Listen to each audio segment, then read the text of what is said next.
En aquest tutorial veurem com podem enllaçar la informació de diferents fulls de càlcul en un de sol. Per exemple, aquí tinc 4 factures, imagineu que jo les volgués sumar amb un full de càlcul nou on faig un recull de tota la facturació de l'empresa.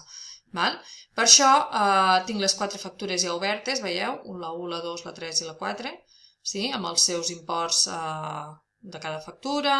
Aquesta seria la 2, que és de 133 euros, aquesta seria la 3, que és de 1.600, i la 4. I el que hem de fer ara és obrir un full de càlcul nou. Obrim un full de càlcul nou, sencer, sense títol, el puc guardar, puc fer fitxer, nomena idesa, el guardaré amb els altres. És important que feu això per després poder-ho moure tot junt. Ara us explicaré per què. Suma factures forma 1. I llavors aquí començaríem a escriure factura. Podríeu tenir un full més complicat, però ara per fer la pràctica ja en tenim prou amb això. Factura 1, com que jo avui la faré fins a la 4, allarguem fins a la 4 i aquí ficaríem el total. La idea és que m'aparegui aquí els imports de cada factura i aquí m'aparegui el total. Llavors, el funcionament és el mateix que quan tenim la informació en un altre full del mateix fitxer, però en fulls diferents, que si la tenim en un altre document. Jo poso l'igual, i una vegada he posat l'igual, me'n vaig a buscar la factura 1, clico a l'import de la factura 1 i faig intro. Fixeu-vos que aquí em posa no només el full i la dada, sinó que em fica la ruta d'arribada fins a la factura. I per això és important que una vegada heu fet enllaçament de fitxers, és molt important que aquests fitxers no es moguin, perquè si no es trenquen els enllaços. Què passa si es trenquen els enllaços? Doncs que aquest import d'aquí desapareixerà perquè no el trobarà.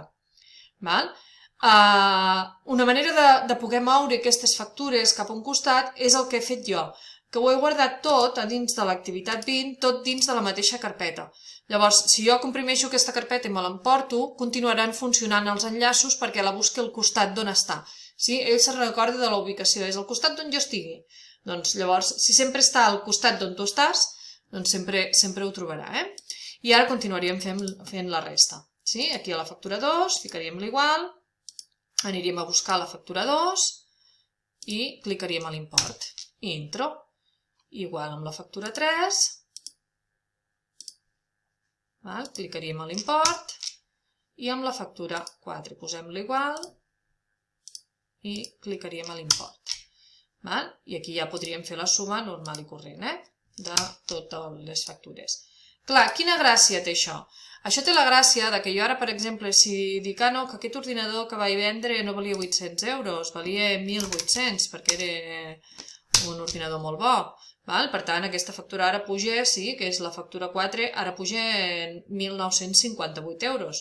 Jo ara puc tancar totes les factures, les altres no les he modificat, i me'n vaig a tornar a obrir, que ara em queda aquí la U oberta, me'n vaig a tornar a obrir la meva suma. Si jo obro, ara em diu, permet l'actualització, això és normal. Això depèn de la seguretat que tingueu, no us actualitzarà les factures. Fixeu-vos que la 4 encara em continua. Si jo permeto l'actualització, veieu què passarà. Permeto l'actualització, automàticament m'han ficat aquí els 1.900, en comptes dels 800 que hi havia. Per tant, jo puc guardar i tancar. I si ara fes alguna modificació amb alguna altra factura, em funcionaria. El que és important, sobretot, és que no moveu les factures de lloc perquè es trencarien els enllaços. I això és tot.